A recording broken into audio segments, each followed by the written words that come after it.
Welcome to Positive Philter with your host, Philip Wilkerson, a podcast that focuses on friends, family, health, and career, with a little self-help along the way. Please join me in this journey for self-improvement, and I hope what I have to share will make you a better person, thus making the world a better place. I hope you enjoy the show. I hope you enjoy the show.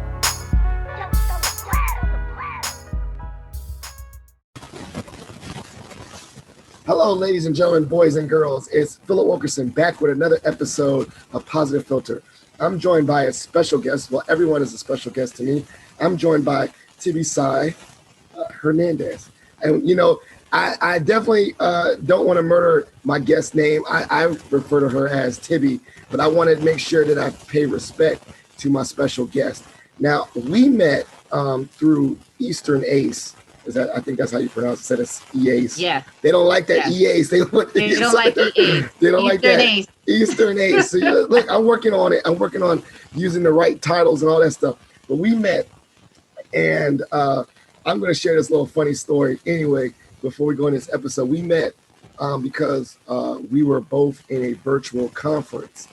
And one of the benefits of that virtual, sad part we didn't get to meet in person, is that we did a new, networking roulette or something like that. And they shuffled us. And I think it was one about, affinity group. Something about either HBCUs or something. I don't know. I knew there was going to be black people in this shuffle. and when I got shuffled with Tibby, I think she forgot that she was matched, or she was even doing this networking, and she was laid up, feet up, in the bed.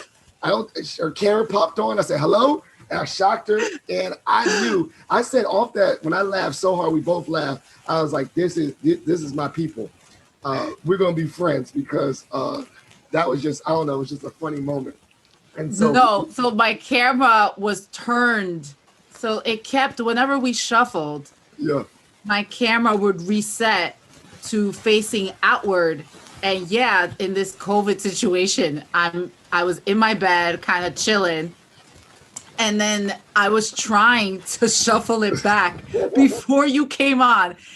It was not successful, but I think that the funniest part of that was like when I finally got it to work, and you looked at me and goes, yo, I thought I was about to be in an OnlyFans situation, and I started dying laughing, because that was the funniest thing. Like, I just could not breathe. And I tell everyone the story. Everybody laughs, because it was definitely like, okay, his sense of humor matches mine to a T. There was no, I turned red. I was bright red. Yeah, you're red. And I knew, bright red. And I didn't, it's one of those moments where I know that, I don't know, I just said what the first thing that popped in my head. I thought was funny. But it was definitely fun. So we already know we're kindred spirits, and we both, obviously, through Eastern Ace, we both work in higher ed, and we're both in the space of career professionals. But additionally, Tibby has an additional role as working with diversity and inclusion, as well as the career space. And so I thought, wow, this is going to be a perfect topic for us to discuss, the intersection of careers and diversity and inclusion. I think they intertwine so much, social justice and how people view work and themselves and all that stuff. So we're going to have a really good discussion. But before I go into that, how did you get in, you said you have a dual role. How did this intersection occur? So I have always been someone that kind of pushes the boundaries of whatever my role is. So my role on campus is assistant director for employer relations. But like you, we are both extroverts. I'm a mixy person. So I usually am trying to be everywhere that they're talking about, diversity, equity, intersections. Like it's a passion for me. And I just started talking to students about it. And all of a sudden, when I actually started my PhD program, and started speaking in classes about it, now I was being recognized not only from the student affairs side of my university, but also from the academic affairs side. And now Tibby's on 1,000,001 committees. So Tibby ends up on 1,000,001 committees and just really speaking my truth. But more than that, my dissertation topic is related to diversity and equity and interactions between students and administrators. So I was researching for myself and finding articles that were so relevant to what was actually happening on campus.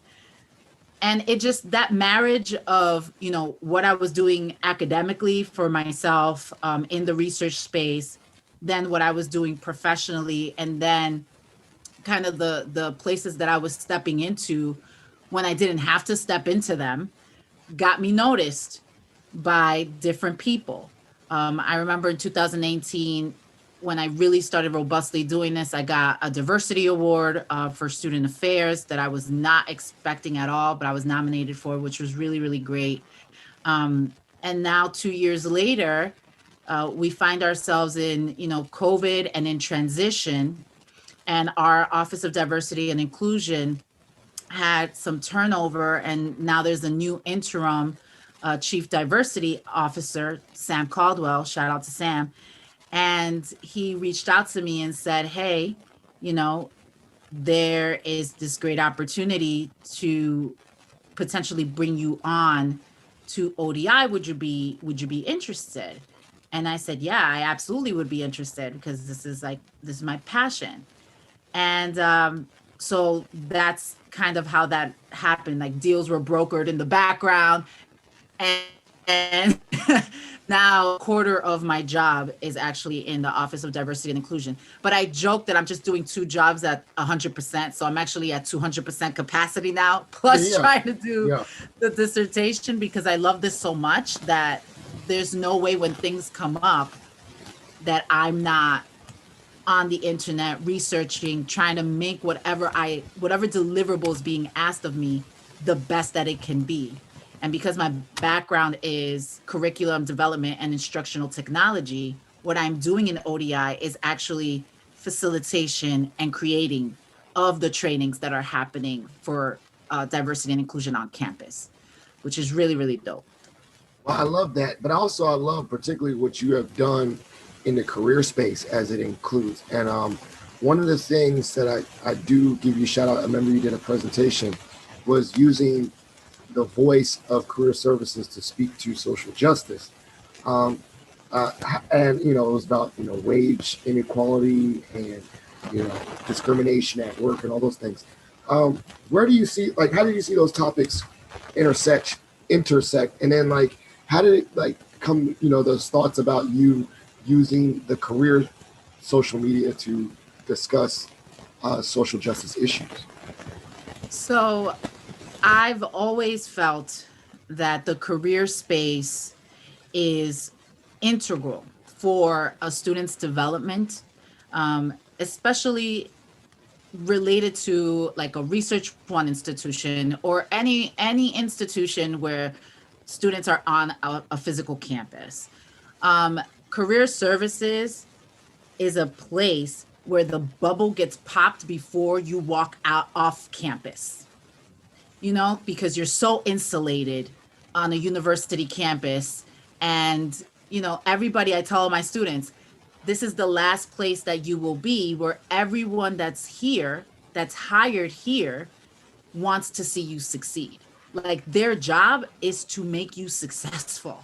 And if they're not living up to that, they should be, because you're paying for that. Okay. I get what you're saying. I was following it too. I was like, okay, yeah, I get what you're saying. Like, we really invest in students, making sure that they get employed in internships. The more prepared and the better the students look, we look good. So our job is really to hold on to students and support them before they go out in the world. Right. But once you go out in the world, no one really cares as much. Oh, you know, right.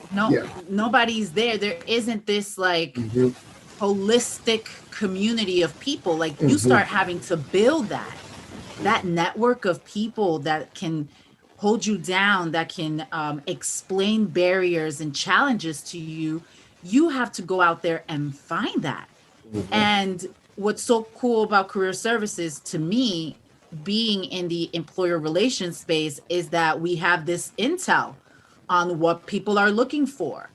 And then when we have this intel and we're speaking to recruiters and we're seeing interview patterns and discussions, all of a sudden with my D&I lens, I'm noticing, okay, there are some spaces where a kid could fall through the cracks because of their identity, or they wouldn't be as confident because they're suffering from imposter syndrome, or they don't have the right suit, and that could play against them. So I started looking at the space of career really as like, how do we set these students up for success? But then when I started talking to professionals, they were on this like, oh, we're generalist kick. And that really like peed me off. Like I was so upset by this whole rhetoric of we're generalists, you can't differentiate. And I'm of the mindset, I come from an education background. So individualism is really important. Providing things for a student in ways that they're going to understand is important. Looking at the student holistically is important. And guess what? Racism, sexism, homophobia, those are all things that exist in the real world once a student walks outside. Why are we not talking about how that plays out in the career space? Why are we not teaching our students how to read their benefits packages and make sure that they understand hierarchies within institutions and reporting? And, you know, how do you know that a company is invested in making sure that your identity is protected, that when you go to work, you feel good, that you are there and able to do your work at its best, right? So I started asking these questions. And, you know, people weren't ready for me to ask those questions. So Timmy's the type of person, I kind of see the lay of the land, and I'm like, okay, well, I want to do programming around specific issues that are going to impact students, like imposter syndrome.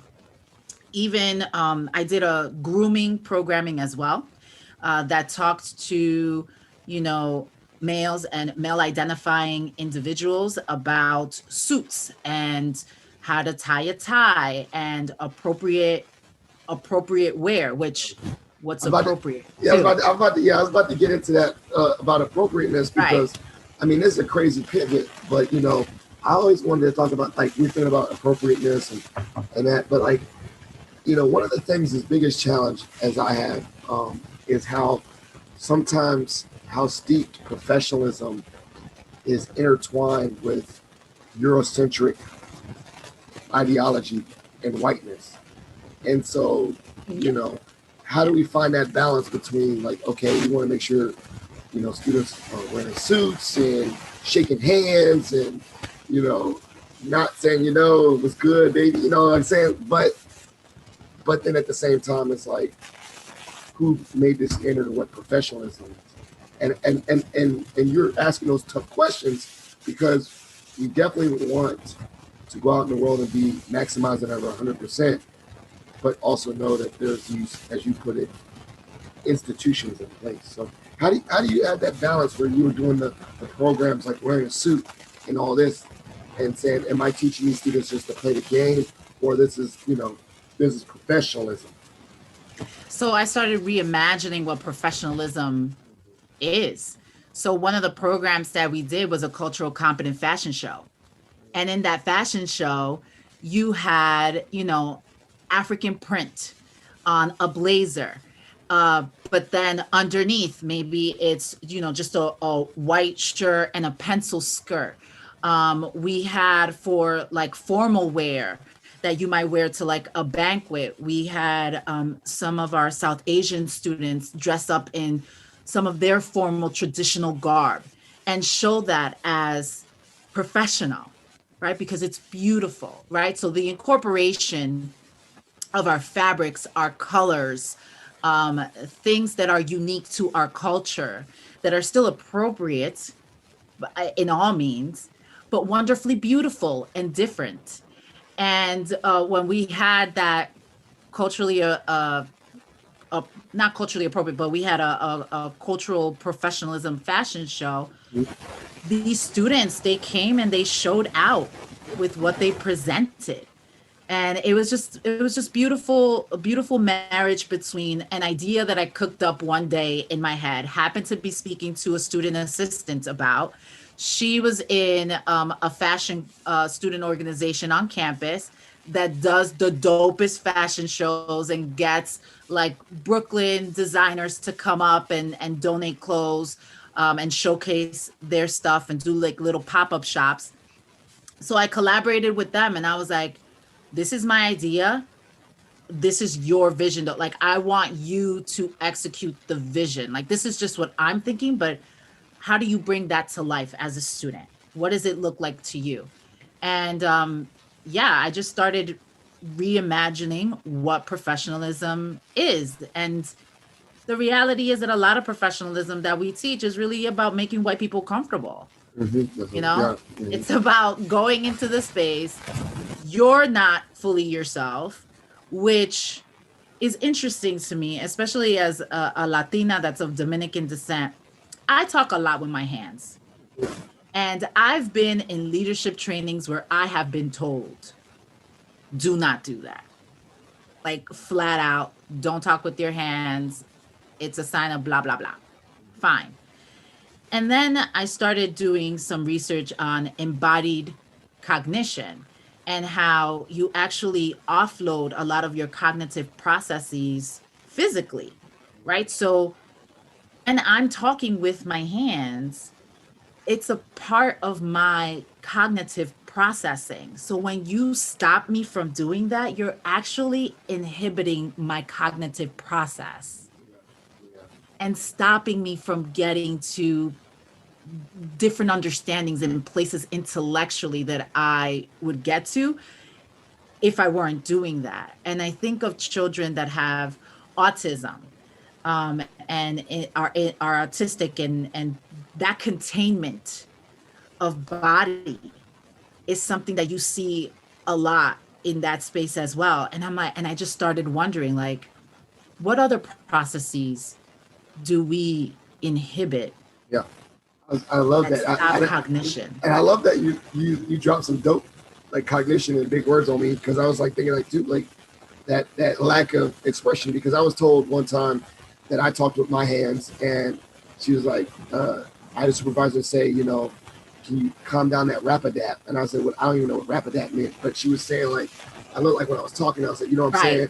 And I was saying things like, it was a group of students and I was connecting with them, but she was shadowing me, and she said I was too informal. Now this was at an old institution, so I'm not going to obviously keep the podcast, I won't say the name, but now that I'm a new institution, I literally did not change the style of how I taught, and I've done better and connected with students by being myself and using my hands and being really animated and expressive with my presentations. Because when I heard that last time, I did the same thing. I put my hands in my pocket and I would hold my hands real hard when I taught, and it felt very like robotic. Like it felt weird. It didn't feel like natural, and I wasn't able to connect. Because it's not you. It's not genuine. And so it's not genuine, and that's the piece. And I've always struggled with that sense of, okay, so for me, professionalism, maybe it blurs the line a little bit, you know, code switching or slang. But then I look at the optics, I mean, not the optics, but the main point for me as a professional, do I get my job done? Like, so maybe my line is not the same as someone else's line, but like, let's say, you know, you talk with slang, you do this, do that, but this month you know, talk to 10 employers or whatever. I don't know, just some metric. Well, no matter how much in a zigzag, however I got there, I still did the objective. So I was like, I still do my job. I still do my job. So how how do we balance that? How do we balance, bringing like every employer now? There's the big big buzzword is bring your best self to work, and then you bring yourself to work. And you're like, no, not that one. How do you work with that in the diversity space? I think that I read or I heard something that really stuck with me, and you mentioned it, right? It's about code switching, not soul switching. And I thought that that's like, that's inspired. I felt like that was so inspired. Yes, I'm not going to talk to my mom and my aunties the same way that I talk to Phil or to my kids or to, right? So there are different ways in which we all code switch. I think it's attaching value to the nuances that may be perceived as cultural. That's where you get into trouble, right? So like if you attach value to like talking with our hands, or you're in front of a group of students that will relate to specific words that are quote unquote urbanized words, right? I love all these code words for like black, like to say black. Yeah. Y'all just try to not say black, but okay. Yeah. It's hip hop, right? Ghetto, whatever word. She said rapidash. The rapidash. Yeah. Right. Then we make it up. We tapping. We making up words now to say what it is. Yeah. Which is black, right? Mm-hmm. Those things are wrong. And in communication, especially in a more globalized world, right? When we're over in Japan, the traditions are going to be very different. The way that you communicate, and you have to humble yourself when you're somewhere else in someone else's space. I think that the hardship of America is that depending on your audience, there's so many different cultures, so many different people that could be represented, and so many opportunities to be misunderstood. So I think people are already experts at code switching. I think we do it masterfully already. A lot of us do. But I don't want people to confuse cultural difference with education or intellectual capacity. That's not okay. I'm going to speak differently. I'm going to articulate myself differently depending on what the message is. And I'm going to try to communicate in a way in which the message lands for my audience. So I have to know who my audience is. And I think that that's okay. I struggle because there's so many students that are like, well, I'm not my authentic self. I'm not my authentic self. I'm not my, like, child, I'm not my authentic self all the time, even sometimes around my friends, depending on the day.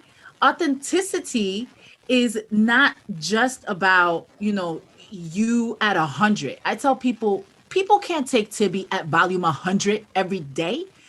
I gotta go down to 20. I gotta go to 2 sometimes. I gotta shift to 30, right? So like communication, I think about it like it's my volume button, but it's still my voice. It's still me. I like that. I like that soul switching, because definitely I don't switch up or code switch with my grandma or my mom, but I just don't talk to them as I would with my boys. So definitely the essence of me is not gone.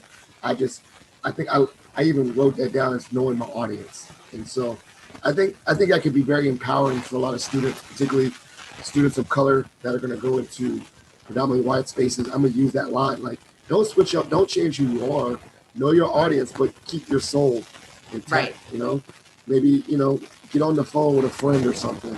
And you need to keep it 100, but I like that dial thing too. That was definitely dope. I like that. So you're in 2 spaces now, right? Yeah. And but just in general, I don't want you to particularly talk about your institution per se, but just in general, Career Center. Where do you think career services are falling short in regards to diversity and inclusion? So, just So across the country, you know what I'm saying? I think that career services has a great opportunity to be the gatekeepers and the accountability holders for institutions. And what I mean by that is I need you to show me what you are doing in the D&I space that is working in your company before I give you access to my diverse students. I need us to start reducing harm, to be gatekeepers for the reduction of harm to our students. If you are a specific company and you're saying to me, I want to get your diverse students. Okay, great. What are the positions? Well, I have these warehouse positions. Cool, but you're like also like a tech company. Right, but I'm only recruiting for diversity in these warehouse positions. Why? I need people to be able to answer questions around their thought process about why they are seeking diversity, where they are seeking diversity. Are you only trying to hire diversity in that entry level position? Where does diversity, move up within your institution? Where can I see that there are actual pipelines? Do you have employee resource groups? Are there mentoring opportunities? Career services needs to start asking these questions. That's what we need to start doing. And thinking about metrics in terms of how we allow companies to engage with our student population. And trust me, that'll be an incentive for them to do better and be more transparent in their practices. So we don't have to give them free reign to everyone. Maybe it's a tiered approach. Maybe you're at level 1 in terms of your diversity efforts. So this year we're going to work with you, but you're not quite to level 2 where we would give you access to to our full diversity, and you're not quite at level 3 where maybe there's specific groups that are, the intersectionality of specific groups that you're trying to target that might be minoritized groups. I won't give you that level 3 access to those specific kids because you're not showing me that you have the right infrastructure to support those students, right? So we could really be challenging recruiters, we could be challenging institutions, and being great advocates for our students, and be those voices of reason and ask those questions that we know that our students might not be able to ask. Oh, and I love that idea, but one of the things I think would probably be difficult or wrench is what if this employer is like, I don't care about this, I donated billions of dollars, Right. I think, but that's the reality in every single space. Yeah. That's not just in career spaces, in recruitment. Like, we know that board of trustees are calling the shots for certain people. The CEO might be diverse, but at the end of the day, they're shackled to whatever their board of trustees wants them to do, and those are all white men. Like, this is systematic, right? Mm-hmm. And this is where we have to start thinking about, as institutions of higher education, are we really about the work? Are we really about supporting students? And the demographics of students are changing rapidly. Yeah. So we have to put our money where our mouth is if we're really looking to support these students. And yes, I think it is very difficult. And I think that we are the middlemen between an institution and a company. But what if your institution backed you? What if this was a cultural shift and change? What would happen? What are we willing to risk? You have to have some skin in the game. That's what people don't understand. We are flying this diversity and equity plane and building it at the same time. Nobody does this right. Yeah. nobody has done this right. Nobody knows, because if we were doing it right, we wouldn't be talking about it right now. Yeah. And I think one of the things I agree with you about that is too, this is a new frontier in regards to the student population is changing. More accessibility, more increase in, students that would never go to college, going to, going to community college and going to a 4-year.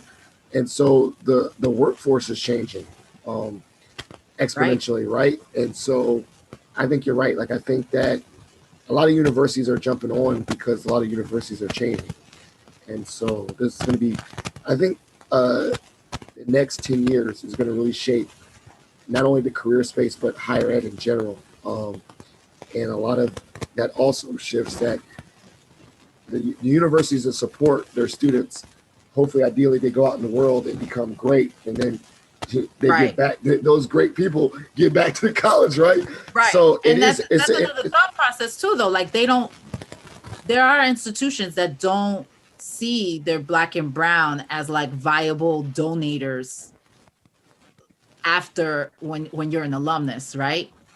And then so they don't invest in engaging those populations. Then those populations don't come back and never give to that institution because they were never seen as valuable, and the cycle continues, and people are still saying, well, oh, these populations, they just don't traditionally donate. Well, if you actually made me feel at home during homecoming, for example, I don't know. That's that's a real example. Like, I think, it's like you said, the cycle, and it's going to be like, it's all a cycle of the kids, invest in themselves with this education. They go out in the world and become great employees and leaders. And then they think about the school. If they have an idealistic view of the school, then they contribute, or not only do they just give money, but they also hire students, I want my alum to come. It's a cycle. So I think it is the best interest of, it's a whole thing, employers, college students, all that together, holistically, everyone shines. But there's a kink in that. It's going to show eventually. And I know that people find Disney problematic, but I honestly, I'm such a Disney head. But I think about what Disney does that's so great is that every single cast member is about the magic of the relationship, that magic, like, it's about setting up the magic. You don't, those tunnels are underneath Disney because you don't want to see Mickey smoking a bogey after a shift, right? Because that'll blow up the magic. There is a sense of, wow, these people want to take care of me and make my experience the best that it could possibly be.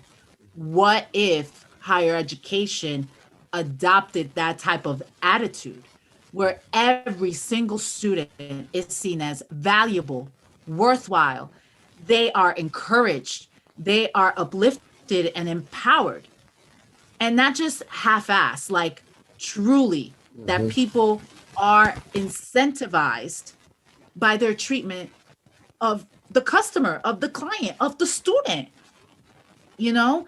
And I think about, why is it that HBCUs can do it? Why is it that HBCUs have these like hardcore alumni that feel value in their institution, Black men and women that contribute back, that came out of nowhere? I think it's the it's funny too, because I went to Bowie for a little while. I think I told you that I went to Bowie State before I transferred to JMU. And while the facilities, now they got mad money. Shout out to was it Mackenzie Scott, whatever? Is that her last name? I don't know. She gave a bunch of money to all these HBCUs, but one of the things I was thinking about that is that, like, it's not brick and mortar that support of the HBCUs, because sometimes some of the facilities are not the same as a predominantly white institution, and I could tell the difference between Bowie and JMU, but the alum of Bowie are ride or die. just as much as JMU is.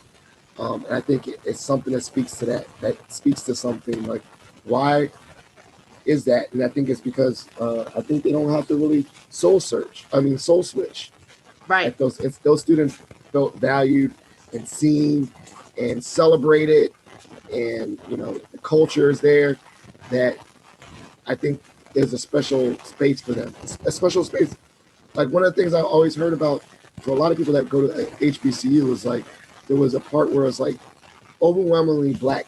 Like, it feels so good to be seen as a Black person at an HBCU. Right. And that's like, regardless of the facilities, they loved it there. Right. But there's a humanizing of people, right? And I always think about that. Like, higher education, we're noticing all this D&I stuff that's happening, right? And I have a pet peeve on diversity as an umbrella term for everything, because the issues are so specific, they need to be attacked surgically, not holistically. Okay? So for me, racism is a cancer. Okay? So if it's a cancer in my brain, why are you going to give me vitamins and say, well, this will be good for your whole body though? This vitamin's going to actually help like your whole body. Cool. But what about the tumor? Like, we have to stop talking about diversity in these umbrella terms and start attacking things that are wrong in this space. So let's talk about race. Let's talk about homophobia. Let's talk about sexism. Let's talk about transphobia. Let's talk about the different ways that people are oppressed. Because if you are just gonna umbrella nice polyamory, you are never going to stop the problem. And you're not dedicating, it's almost insulting because you're not dedicating the space. You're not creating the space to actually give this community the value that they deserve in terms of telling their stories, in terms of creating an impact about what their lived experiences are, and then for people to actually think up creative and innovative solutions to these problems. So for me, we need to stop handing out these diversity vitamins. Like, it drives me crazy. Like, I get so furious. I'm like, no, we need surgeons. We need surgeons for these cancers. We need experts.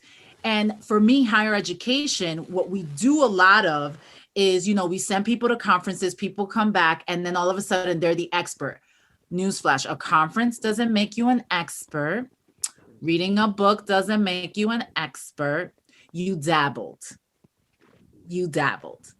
But now these same individuals are the co-chairs to this committee and that committee. But you're not the expert.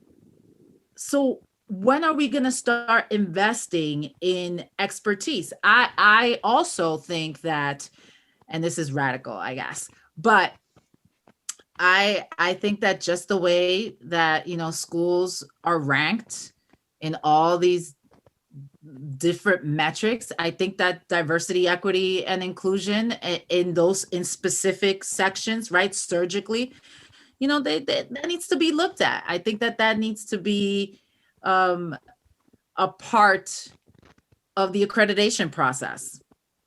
I think belonging. I bet that looked terrible if you was on the low end of that list. Oh, right. So I mean, one is to incentivize, two, shame you. It will shame you into action. But but you know what? Yeah. Power doesn't concede power. It never has. People are out here saying, well, Dr. Martin Luther King would roll in. What are y'all talking about? Like, people want to forget that he was one of the most hated people in America for speaking these truths, right? Like, we demonize Malcolm, we evangelize Martin. like the things that we do to our leaders, and then we assassinate them, and then people are afraid to now step up into those leadership roles because people get assassinated when they step into these leadership roles. So then the genius of Black Lives Matter is that there isn't a figurehead, but it's this movement of people working together, right? So that kind of circumvents that figurehead being the target thought process. For me, we would have never gotten any rights in this country had there not been sit-ins and riots and violence. And it's sad. It's sad that it comes to that, but I just have never ever seen social justice happen through a kumbaya moment. The power always ends up having to be taken. Now, can we evolve into something different? Can it evolve into something different? Yes. But again, we are flying this plane while we are making it. So this is where our thought leaders, we need to come up with, what are we willing to give up? What's the skin in the game that we're willing to put into it to see the change that we want to see? And people don't want to have those conversations because it turns into, you want to take my stuff. And that's what this is about. And I have stuff, you want to take my stuff. And the only caveat that I have for people to say that you want to take my stuff is that we have this scarcity mindset. Right. That if you succeed, someone loses. Right. As opposed to an abundance mindset. Like, if you succeed and I succeed, then we're both successful. We all win. We all win. And then maybe we even both win more because we can play off each other. But that's always a power thing too. They don't see mutual success. They see someone loses. Someone has to lose. Like, I wish society was like stocks. Like, I wish people felt that investment in society, and as you invest more, you are actually getting more, because all of a sudden, crime goes down because there's direct correlations with poverty and unemployment and crime and people not having basic human needs. And I just wish that people saw it in those ways, and that the people who have the deepest pockets and the biggest coffers were really investing into that society because they can actively see those returns. But that's not, like you said, people have this scarcity mindset. I think fear is the underpinning of all of this. People are afraid of, losing everything. And I think that this pandemic has shown us more than ever, we need each other. We need each other to survive and to get through things. And the more divided we are, the more that we bicker, the worse it is for all of us. So I think that there's a lot of lessons that 2020 taught us, that I think that 2021 is going to continue to teach us about, social justice is human justice. It's about humanity. I love it. And so I have one more question related to this podcast. I'm gonna hit you with my last segment. So then what resources have you found helpful in regards to career services and social justice that you can share with the listeners? In regards to career services, resources. You found some good information for those Instagram posts, about the wages and what's going on with the world. Yeah. So where do you find some good research, especially for someone that wants to know what's going on with jobs as it relates to right. So the Labor Department, you can a lot of the information. So when COVID happened, obviously employers weren't coming onto campus. So my role changed a little bit. So I started taking over the social media, actively doing that. And then I started seeing it as like, oh, I could talk to students about the inequities that are happening in workplaces through this medium. So I just started hitting up and following a couple social justice organizations. I started looking up resources on the ACLU website, you know, the labor department website, and I just started playing around with like data. Pew Research Center as well. They have great resources. And people were like, Tibby, aren't you afraid that you're gonna get like trolls? And I'm like, no, because I have good sources. So for those of you that are afraid to like put social justice out there through career, I think the most important thing that you need to remember is that you want to be factual and you want to be open to printing retractions. So if a student, if a colleague, you know, you post something, because we're not going to be perfect, and they give you better data, my thing is give me better data than what I have found, and I will retract my statement and post your better data. Ask me how many times that's happened. Well, I'm gonna go with like a 3. None. Okay. I have never had. I was like at least one day. Zero. Zero. Because they will send me white papers. And here's what people don't understand. White papers are not peer-reviewed and reliable papers. Man, first of all, they send it to you in a DM. First of all, people send like retract in the DM. They're like, you're wrong in the DM. Yeah. Oh yeah. Because so in the comments, they'll be like, well, this has been, you know, refuted. I had this happen with the wage gap stuff. This has been refuted. This isn't real. This isn't real. I said, okay, send me the information. Send me links and I will gladly retract. And every time and I saw this as a learning opportunity for the student. So when they would send me a link, I would explain to them, this is actually not a valid or reliable source because of these different issues. So we need to start teaching people and I know it's hard, y'all, because everybody's in this conspiracy theory mindset. And these are young people. How do you know there were students doing it and not some grown-up person, you know, out there in the world? Just the language that was being used by the particular individual. Oh wow. I felt was like, okay, this is a student trying to go in. You know what I'm saying? Like they trying to go there. All right, so we'll go there. But we have to teach people how to find good information and good data. And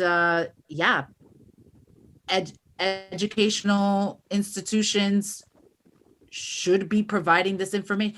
You should not just be getting this information through a doctoral degree process. Like a lot of what I've learned in terms of sourcing and looking for good and reliable data has come through, you know, my doctoral program. But I think that we've clearly learned that we need to start identifying what's fact versus your opinion, because those are two different things. And in all of my trainings, I always root it very heavily in data, because data exposes truth. Opinion, everybody has an opinion. It's like a-holes. Everybody has one. You gotta keep receipts. You know, always keep receipts. That's what I would. Yes, receipts. Show me the receipts, and they can't be counterfeit. Like it can't be that you wrote a receipt. Look, here's no, you just wrote that with a crayon. Stop it. I love it. I knew that was a good question to ask you, but I know this could be helpful. So this is my part of my show. I call it Shot for Shot. It's actually just the most random part of my show. You get to ask me any random question related to this. I get to ask you any random question. You want to go first, so I go first. Any random question related to our topic today? Not related, just random. Not related. Yeah, I call it Shot for Shot. Okay. Want to go first? I go first. You go first. All right. So you said you're a big Disney head, right? So what is your favorite Disney movie and why? My favorite Disney movie is The Little Mermaid. It was the first movie I ever saw in theaters. I still remember it. Okay. I was in the front row in preschool. I thought that it was an IMAX theater, but now looking back on it, I was just so small that any theater would have looked like an IMAX theater to me. But I just remember being completely transported. Even when my children were born, when I would be bathing them or when I would be feeding them or changing them, I would sing Part of Your World to them. So like The Little Mermaid is absolutely my favorite. But if I wanted to be an intellectual, I would say Beauty and the Beast. Even though she has Stockholm syndrome, she definitely did. But she was the smartest one. She was the bookworm. So like I totally relate to Belle. But there were like the psychological pieces in that I don't really like. But yeah. Well, it's also when you watch the movies now, older, and you're like, oh yeah, they're all problematic. Yeah, they're all now. That's bad. Like, you know, this girl change herself so much to be with Prince Eric. You know what I'm saying? Like, right. You have to completely change everything about yourself. But like when I was a little kid, like that didn't even register to me. Now I think that the most kick-ass princess, the most kick-ass Disney movie is Brave. Brave is an amazing movie because it's about a girl. She's not going to conform to what her dad wants. She doesn't care. She's a better archer than any of the guys. And it's about this struggle. I guess as a first generation immigrant, I can empathize with the struggle of like a mom wanting to keep certain traditions, but you wanting to like branch out on your own. So I think that Brave is like the dopest story. And Moana, even though Moana, there's things in Moana that I have issue with. Like, did we really need a big rock god like fighting there was just so much. There's so much. I could talk about Disney forever. Okay, so random question for you. If you could be a Marvel character, who would you be and why? All right, so one, Little Mermaid was my first movie too. That's first. I definitely remember it. So that's what we share. I'm not going to say the generic like Black Panther, because he's rich and all that, and I'm black. I know you're black and you don't want to be Black Panther? No, I mean that's a default one. Stop it. It's a good one. You still really rock it. Honestly, my favorite of all of them, and it still is, and now I got to make a decision which one. But Spider-Man, it's always been my favorite. He's smart, he's nerdy, he's funny. He always cracks jokes. You ever notice he's always cracking jokes? Yeah. Even when he's like getting beat up, he's cracking jokes. I just love Spider-Man. Now, I don't know. I really rocked with Miles Morales. He changed the game. I didn't, the new Spider-Man. So I don't know if it would be like that type of Spider-Man or Peter Parker, but it'd be Spider-Man. I can totally see that though with your personality. Yeah, but also the funny part is I don't want to live in New York City, so I don't know where you'd be swinging. Like, how do you swing in the suburbs? Yo, you don't. I just go to Chi-Town. Go to Chicago. No, I don't like any cities. I like. I'm literally like fully embrace suburb life. So you're the Spider-Man with a minivan, is what you say. Basically, you're suburban Spider-Man. That's what it'd be called. I'd be called a suburban Spider-Man. And I just want to know what bad guys in suburbia are you fighting? There'd be some villain out there. I don't know, like randomly robbing the mall or something. I don't know. Honestly, you should just get on the Next Door app and just start fixing all the issues that everybody complains about on Nextdoor. Do you have that app? That app is crazy. I've had to like. I had it on. I had it on the computer as well. I guess I know what I would do. I'd be Spider-Man that commutes. So I'd go in the city, fight crime, and then go back to the suburbs. Just randomly. Yeah. Take shifts in the city. So there you go. I solved the problem. Like, dang, I get on the metro to go into DC, fight crime, and then leave. Yo, that's a long commute though. It would though. I just be sitting there in my Spider-Man costume on the metro. They'd be like, Spider-Man, like, yeah, I'll get there in 2 hours though. Like, can you just hold him? Hide in the closet, lock the door. I'll be there in a minute to fight. So all right, well, that was a great episode. I'm glad we both shared love for things that got bought out by Disney, like Marvel. So this is the part of the show we're at the end. I love this platform is yours. I would like you to do some shout outs and plugs. So shout out and show love to anyone you want to show love to. Anyone. Shout out anyone, right? And then plugs, anything where you feel comfortable for the listeners to follow up with you, which I'll make sure to put in the show notes so that they can follow up with you, whatever you feel comfortable with. So the stage is set. Shout out and plugs.